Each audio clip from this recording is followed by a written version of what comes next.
Hello student. हम करेंगे कक्षा 11वीं हिंदी की जो प्रश्न बैंक है 2021-22 इसका पूरा सॉल्यूशन। हम इसमें करेंगे शुरुआत इसके आरोह काव्यखंड से, इकाई 1 आरोह काव्यखंड से। इस काव्यखंड में से आपको एग्जाम में कुल 17 अंक के प्रश्न पूछे जाएंगे, जिसमें इसमें जो शामिल है वो है आरोह भाग फर्स्ट, काव्यखंड पद्य साहित्य का इतिहास, इसकी प्रवृत्तियाँ, काव्य पाठों पर आधारित प्रश्न, कवि परिचय एवं पद्यांश की व्याख्या। ये सब मिलाकर 17 नंबर का क्वेश्चन यहाँ से बनेंगे। अब 17 नंबर में क्या क्या होंगे, तो 1 नंबर के जो ऑब्जेक्टिव हैं वो 6 रहेंगे, 2 अंक के जो प्रश्न हैं वो 2 रहेंगे, 3 अंक के प्रश्न इसमें से 1 रहेगा और 4 अंक का जो प्रश्न है इसमें से इकाई में से वो 1 रहेगा। चलिए हम यहाँ पर इसके जो ऑब्जेक्टिव यहाँ दिए हुए हैं उनको कर लेते हैं। अब यहाँ पर कोरोना के गाइडलाइन की वजह से आपके जो सिलेबस में से ये चैप्टर हटा दिए हैं, तो इनमें से कोई भी प्रश्न नहीं आएगा। शुरुआत करते हैं हम यहाँ पर। सही विकल्प चुनकर लिखिए। पहला प्रश्न यह है कि कबीर को वाणी का डायरेक्टर किसने कहा है, यानी कि कबीर को वाणी का डायरेक्टर कहने वाले व्यक्ति का नाम क्या है। तो ऑप्शन दे रखे हैं यहाँ पर महावीर प्रसाद द्विवेदी, हजारी प्रसाद द्विवेदी, रामचंद्र शुक्ल या बालमुकुंद गुप्त। तो वाणी का डायरेक्टर कहने वाले कबीर को हजारी प्रसाद द्विवेदी जी थे। प्रकृति के चितेरे कवि हैं, जो प्रकृति के चितेरे हैं उस पाठ के कवि कौन हैं, उस कविता के कवि कौन हैं। ऑप्शन दे रखे हैं सुमित्रा नंदन पंत, सूर्यकांत त्रिपाठी निराला, जयशंकर प्रसाद या मैथिली शरण गुप्त। तो जो प्रकृति के चितेरे हैं उस कविता के कवि हैं सुमित्रा नंदन पंत। उसके बाद नेक्स्ट क्वेश्चन यहाँ पर आता है कि मीराबाई की मूल भाषा राजस्थानी पर कौन सी भाषा का प्रभाव दिखाई देता है, यानी कि जो मीराबाई की रचना है उन पर राजस्थान के अलावा कौन सी भाषा का हमें प्रभाव देखने को मिलता है। ऑप्शन दे रखे हैं अवधी, ब्रज, मैथिली या खड़ी बोली। तो मीराबाई की भाषा राजस्थान के साथ साथ हमें देखने को मिलती है ब्रज भाषा। वे आंखें कविता का मूल स्वर है। ये छायावादी, प्रगतिवाद, प्रयोगवादी या हालावादी, इनमें से क्या है। तो यहाँ पर इसका सही आंसर है प्रगतिवाद, ऑप्शन नंबर ब। कविता का गांधी कहे जाते हैं, यानी कि कविता का गांधी किसको कहते हैं। ऑप्शन दे रखे हैं भवानी प्रसाद मिश्र, रामदरस मिश्र, दुष्यंत कुमार या त्रिलोचन। यहाँ पर कविता का गांधी कहा जाता है भवानी प्रसाद मिश्र को। पंत ने कविता के लिए चित्र भाषा संबंधी विचार प्रस्तुत किए, किसमें किए थे, वीणा में, ग्रंथि में, पल्लव में या गुंजन में। तो चित्र संबंधी विचार प्रस्तुत किए थे पल्लव में, ऑप्शन नंबर सा इसका राइट है। वन तुम्हारा मन समझकर, वह तुम्हारा मन समझकर और अपनापन समझकर। घर की याद कविता की उपरोक्त पंक्तियों में तुम्हारा शब्द किसके लिए आया है। जो यहाँ पर ये तुम्हारा शब्द बार बार आ रहा है, ये जो तुम्हारा शब्द यहाँ आया है ये किसके लिए प्रयुक्त हुआ है। ऑप्शन है पिता के लिए, माँ के लिए, भाई के लिए या बहन के लिए। तो यहाँ पर तुम्हारा शब्द प्रयोग हुआ है, यह हुआ है पिता के लिए। दुष्यंत कुमार त्यागी की रचना एक खंड विषय पाई किस विधा की रचना है। ये जो एक खंड विषय पाई है, विस्पाई है, ये कौन से विधा की रचना है। ऑप्शन दे रखे उपन्यास, आत्मकथा, काव्य संग्रह या गीति नाट्य। तो यहाँ पर ये जो रचना है ये है गीति नाट्य की रचना। निर्मला पुतुल मूलतः किस भाषा के कवित्री हैं। जो निर्मला है पुतुल, ये कौन सी भाषा के कवित्री हैं। मैथिली भाषा के, संथाली भाषा के, अवधी भाषा के या छत्तीसगढ़ी भाषा के। तो ये जो है कवि वो है संथाली भाषा के। छाड़े दई कुल की कहानी का करी है कोई, रेखांकित शब्द से क्या तात्पर्य, यानी कहानी का मतलब क्या है। यहाँ पर ऑप्शन दे रखे हैं उपकार, सत्कार, मर्यादा, साहस। तो इस शब्द में रेखांकित शब्द में का जो अर्थ है वो ऑप्शन नंबर स में दे रखा है मर्यादा। निम्नलिखित में से कौन सा एक खंड बीजक नहीं है, जो बीजक में शामिल नहीं होता है। पद, साखी, शब्द, रमेनी। तो कौन सा शब्द इसमें शामिल बीजक में शामिल नहीं होता है। तो ये ऑप्शन नंबर अ है पद। जिस प्रकार आत्मा के मुक्त अवस्था ज्ञान दशा कहलाती है, उसी प्रकार हृदय की मुक्त अवस्था रस दशा कहलाती है। ये उपरोक्त कथन किसका है। रामचंद्र शुक्ल का, नगेंद्र का, प्रेमचंद का या फिर मुक्तिबोध का? तो ये जो कथन है ये कथन है रामचंद्र शुक्ल का, जिन्होंने कहा था कि जिस प्रकार आत्मा की मुक्त अवस्था ज्ञान दशा कहलाती है, ठीक उसी प्रकार से हृदय की मुक्त अवस्था रस दशा कहलाती है। अब इसके बाद ऑब्जेक्टिव वाले प्रश्न हैं। रिक्त स्थानों की पूर्ति कीजिए या रिक्त स्थान में सही शब्द चुनकर लिखिए। कबीर की एकमात्र रचना खालिस्तान है जो 3 भागों साकी, सबद, रमेणी में विभक्त है। तो क्या है वो? ऑप्शन दे रखे यहाँ पर, बीजक है या पदावली है। तो यहाँ पर इसका सही उत्तर है बीजक। कबीर के अनुसार परमात्मा खालिस्तान है। तो कबीर के अनुसार परमात्मा एक है। मीरा के गुरु खालिस्तान थे, रैदास या वल्लभाचार्य? तो मीरा के जो गुरु थे वो रैदास थे। आरोह में संकलित मीरा के पद खालिस्तान से लिए गए हैं, मीरा पदावली से या मीरा मुक्तावली से? तो अपने सिलेबस में जो पद लिए गए हैं वो लिए गए हैं मीरा मुक्तावली से। हिंदी कविता में प्रकृति को पहली बार प्रमुख विषय बनाने का श्रेय खालिस्तान को दिया जाता है, निराला को दिया जाता है या फिर पंत को दिया जाता है? तो प्रमुख विषय बनाने के लिए पंत को श्रेय दिया जाता है, सुमित्रा नंदन पंत।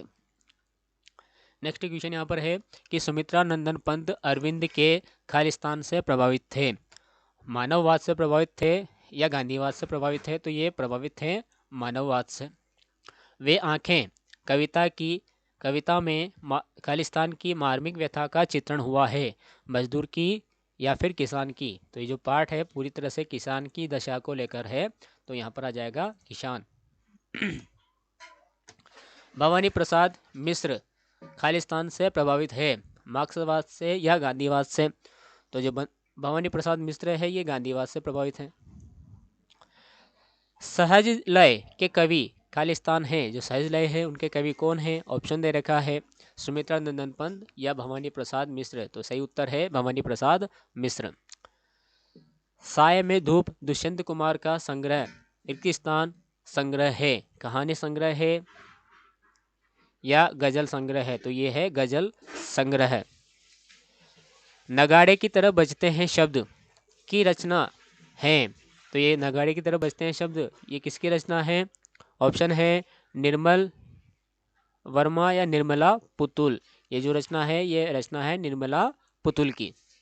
घर की याद कविता में कवि के पिता रिक्त स्थान का पाठ करते हैं, रामायण का करते हैं या गीता का करते हैं? तो सही उत्तर है गीता का पाठ वो करते हैं। सतपुड़ा के घने जंगल रिक्त स्थान की कविता है, भवानी प्रसाद मिश्र की या रामनरेश त्रिपाठी? तो सतपुड़ा के घने जंगल ये कविता है श्री भवानी प्रसाद मिश्र की। उसके बाद इसमें आते हैं सत्य असत्य वाले प्रश्न कि मीराबाई की भक्ति दाम्पत्य भाव की है, सत्य है या असत्य है? तो ये सत्य है।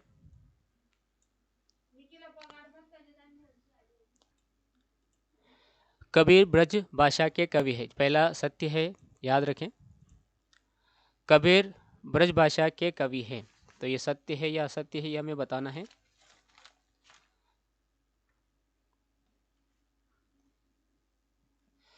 तो जो दूसरा है कबीर ब्रज भाषा के कवि है यह असत्य है। कबीर ने बाहरी आडंबरों का विरोध किया है, यह सत्य है। मीरा की मूल भाषा राजस्थानी पर अवधी भाषा का प्रभाव है, यह असत्य है।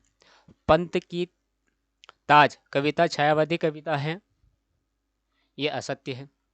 किसान की गाय का नाम उजरी था, यह सत्य है।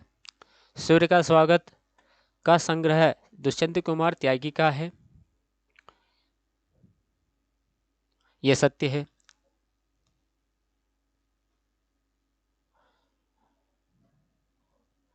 सूर्य का स्वागत का संग्रह दुष्यंत कुमार त्यागी का है, सत्य है। और निर्मला पुतुल का संबंध झारखंड से है, तो ये भी सत्य है। उसके बाद यहाँ सही जोड़ी आती है, मैं सही जोड़ी का मिलान सही से कर रहा हूँ, आप ध्यान से सुने एवं लिखें और याद करें। जो गीत परोस है इसका सही उत्तर है भवानी प्रसाद मिश्र। युगवाणी का सही उत्तर है सुमित्रा नंदन पंत। छोटे छोटे सवाल, अब छोटे छोटे सवाल जो है ये रचना है दुष्यंत कुमार त्यागी की। ये दुष्यंत कुमार त्यागी अपने घर की तलाश में, जो अपने घर की तलाश है, ये रचना है निर्मला पुतुल की।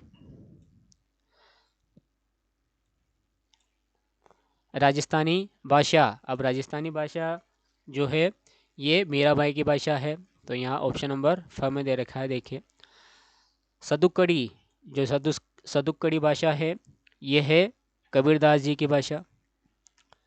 संथाली, अब संथाली जो बोली है ये भाषा है ये है निर्मला पुतुल की। ये निर्मला पुतुल 2 बार दे रखा है, दोनों के लिए है राइट।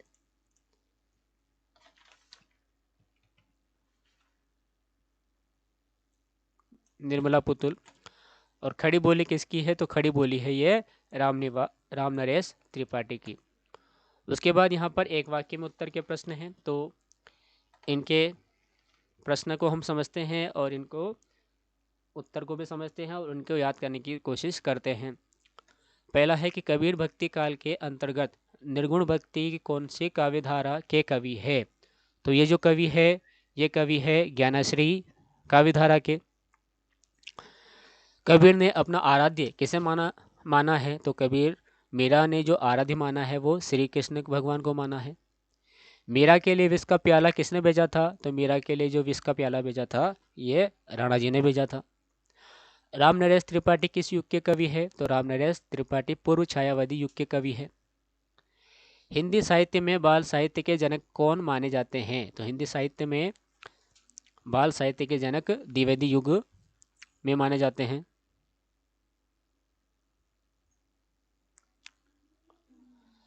उसके बाद वानर नामक बाल पत्रिका का संपादन किसने किया है, तो ये किया है राम नरेश त्रिपाठी ने। प्रकृति का मानवीकरण कौन से वाद की प्रमुख विशेषता है, तो ये छायावाद की विशेषता है। मिलन खंड काव्य के रचयिता कौन है, तो मिलन खंड काव्य के रचयिता राम नरेश त्रिपाठी है। उसके बाद घर की याद कविता में कौन किसको याद कर रहा है, तो घर की याद कविता में एक पुत्र अपने परिवार को याद कर रहा है। उसके बाद यहाँ है कि मीरा की प्रेम रूपी बेल में कौन सा फल आया, तो मीरा की जो प्रेम रूपी बेल है उसमें आनंद का फल आया है। उसके बाद यहाँ पर 30 शब्दों में लिखने वाले प्रश्न आए हैं जो कि 2 अंक के हैं। आप इनको भी अच्छे से याद करने की कोशिश करना, यदि नहीं मिलते हैं तो आप कमेंट में बताना, मैं इनका सॉल्यूशन प्रोवाइड करवाने की कोशिश करूँगा। और इसके बाद इसमें से 3 अंक के प्रश्न यहाँ पर ये रहे। उसके बाद यहाँ पर इसमें से एक पद्यांश भी पूछा जाना है, तो यहाँ पर इसमें 5 पद्यांश दे रखे हैं, 6 पद्यांश दे रखे हैं। पहला तो दे रखा हम तो एक करी जाना, ये वाला दे रखा है। एक दे रखा पग घुंघरू बांध बिना नाची, लहराते हुए खेत द्रगों में, मैं मज़े में हूँ सही है, ये दे रखा है। एक और है खुदा नहीं ना सही, ये दे रखा है। और नाचने गाने के लिए खुला आंगन, एक पद्यांश यहाँ पर दे रखा है। 6 पद्यांश दे रखे हैं, तो इन 6 पद्यांशों की प्रैक्टिस अच्छे से करना है, क्योंकि जो पेपर आ रहा है वो पीडीएफ यानी कि क्वेश्चन बैंक से ही आ रहा है। आज 9th गणित का पेपर था, ये भी 90 to 95% या एक तरह से मान सकते हैं कि 100% ही पूरा का पूरा पीडीएफ में से आया है, कोई भी क्वेश्चन चेंज नहीं था। तो इस हिसाब से आप भी अपनी जो तैयारी है उसको कंटिन्यू करें, इनको याद करें ताकि आपका जो पेपर है ये अच्छे से जाए। धन्यवाद।